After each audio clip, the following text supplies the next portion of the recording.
Today we're going to talk about my end of year TBR. I have 10 books that I really want to get to by the end of the year. This is also a very vague sneak peek into some upcoming content I have for the rest of the year. All of these will be in vlogs, and I'm so excited to read all these books, so let's chat about them. I have 3 that I don't have physical copies of. I'm still waiting for my library to get them in, so I'll talk about those first. So the first one is Book of Witching by C.J. Cook. This one I'm a little nervous about because I have both loved and disliked this author. I DNF'd The Nesting actually this year, and I gave The Lighthouse Witches 4.5 stars a couple years ago when I read it. This is her newest one, and it says, a mother must fight for her daughter's life in this fierce and haunting tale of witchcraft and revenge. We are following Clem, who gets a call that her 19-year-old daughter, who was hiking, gets injured and is unconscious in the hospital, and it left her boyfriend dead and her best friend missing. And instead of responding to her name, she thinks she's somebody else. So Clem is trying to figure out what caused this to happen in general and why her daughter thinks that she is not who she is. I think it sounds really interesting. I'm willing to give this author another shot. Next up is Dearest by Jackie Walters. It says, a new mom in need of help opens her door to her long estranged mother only to invite something much darker inside. We are following Flora, and she has just given birth, and it is her and her daughter at home. She does have a husband, but he is deployed and obviously can't be with her. She's really struggling. It's obviously a lot for her to deal with by herself, but then she starts to think that weird things are going on, and she kind of doesn't know what's real and what's not, and then out of nowhere her mom, who she doesn't have contact with, shows up. So she is trying to possibly mend her relationship with her mom, also figure out what is going on, and take care of her baby. The last book that I have to talk about that I don't have a copy of is Evil in Me by Brom. I have not read Brom before. I'm scared. I'm so scared. Listen, I know Slewfoot is so popular, but I just feel like there's something about it that I'm not gonna love, and instead of reading it and knowing that, I'd rather live in denial. And then I haven't read Krampus. I think it has 1 or 2 other ones, but yeah, I haven't read anything, but I think this will be my first. It says Evil in Me is a novel of possession, damnation, and rock and roll where one woman must get the world singing in order to save her soul. I have had a lot of fun with these kinds of stories. Specifically, We Sold Our Souls by Grady Hendrix is one of my favorites. And it also has 24 of Brom's immersive paintings, and it has really cool end papers, which I'm excited to see.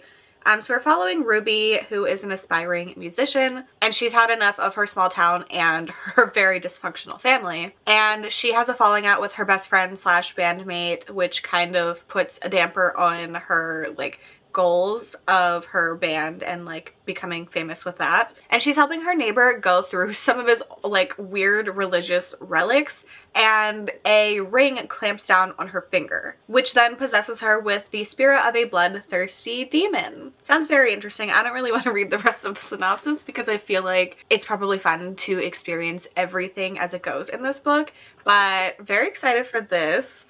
I haven't heard anybody talking about it, which I think is surprising with Slewfoot's reception. Next is My Darling, a Dreadful Thing by Joanna Van Veen. This is following Roos, R-O-O-S, which is interesting, who has a spirit companion, some sort of ghost that follows her around, I guess, throughout her life, named Ruth. And Ruth is strange, corpse-like, and dead for centuries, and Ruse seems to be obsessed with her until she comes in contact with a rich old lady named Agnes. Agnes visits one of Ruse's backroom seances, and they form this connection. Then Ruse ends up going to Agnes's very wealthy house, crumbling estate she inherited upon the death of her husband. And a sick lady is haunting the house, and weird things are going on. Then there's a death, and Ruse is blamed. She has to fight to prove her innocence and survive. I am so sorry, but if you hear mowing sounds, my neighbor has been mowing on and off for 45 minutes now, and I keep stopping and starting, and I can't. So we're just gonna keep going unless he's like right outside my window, but I'm very frustrated because he's just mowing because he's bored, so pick a quieter hobby.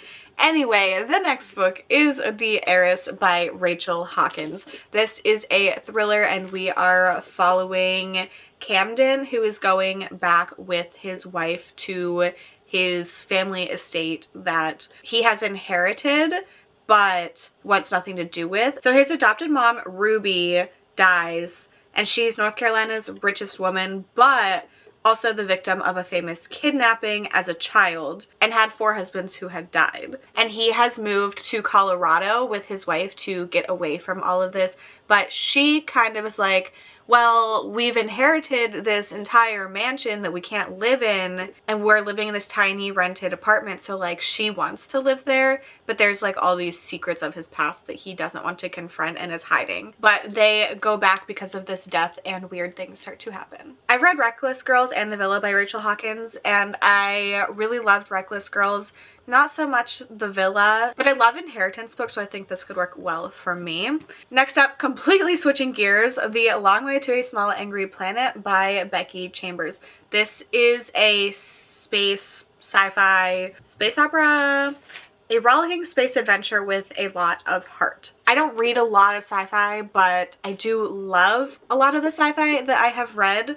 This one has been on my shelves for a really long time and it's so popular, so I definitely need to get to it finally. I don't know anything about it though. Rosemary Harper joins the crew of the Wayfarer. There's an exotic reptilian pilot, chatty engineers who keep the ship running, and a noble captain, and life is crazy and chaotic, and it's exactly what she wants. And then the crew is offered a job tunneling wormholes through space to a distant planet. So with this, they'll be getting enough money to live comfortably forever if they survive. I think this has a big found family element. I think it's gonna be one of those like quirky kind of sci-fi books, which sometimes I really love, so I think that could work well for me. Next up, we have Someone in the Attic by Andrea Mara. This I've heard interesting things about since getting, but I definitely want to pick it up and give it a go because I'm very curious. I'm assuming someone is in the attic. You thought you were home alone. You're not afraid of being alone in the dark. You're afraid you're not alone. And now your worst fears are coming true. She thinks she's by herself. Then she starts hearing noises that she thinks proves otherwise. Then she sees someone drop down the hatch in her bathroom, I guess, into the attic.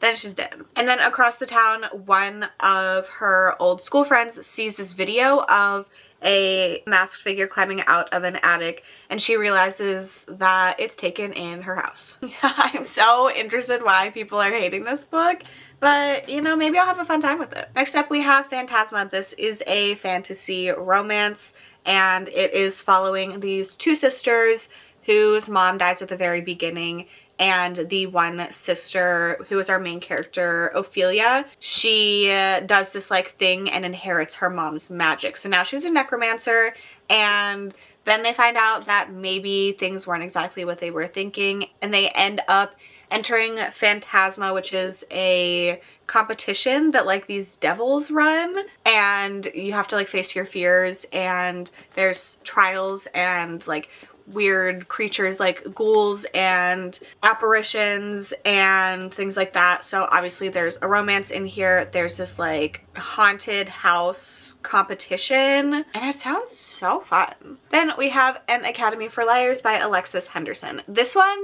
is fantasy but also horror. I got this edition in the Evernight box, which I'm excited about having this book because I enjoyed her previous 2 books, but like that's a whole other conversation. It's very pretty, and I don't really know much about it other than it's dark academia. So we're following Lennon, and she gets a mysterious call inviting her to sit the entrance exam for somewhere very few have heard of. It is a secret college of magic in the middle of nowhere, and she has this power that caused her to be invited. She's very good at persuading people to do things. So she passes this exam and gets into this school and has to figure out how to use these powers she has, and also I'm assuming things go wrong. Yeah, unsettling history, tragic violent past, and she's disturbed the more she finds. I haven't heard many people talk about this one, but I've given both of her books 4 stars, so I'm hopeful. And last up, we have Darling Girls by Sally Hepworth. This is another thriller.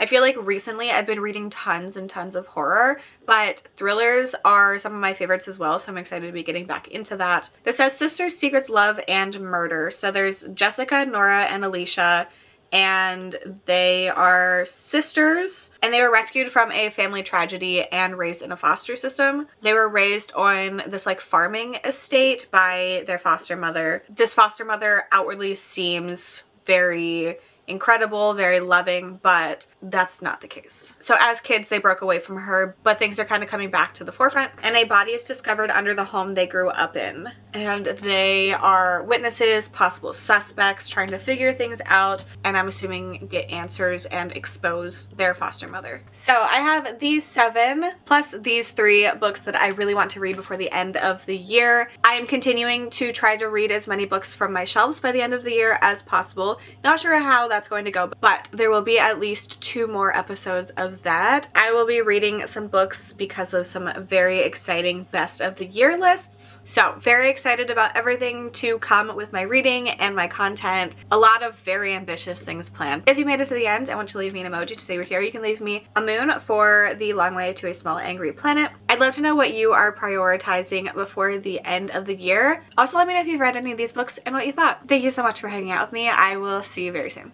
Bye.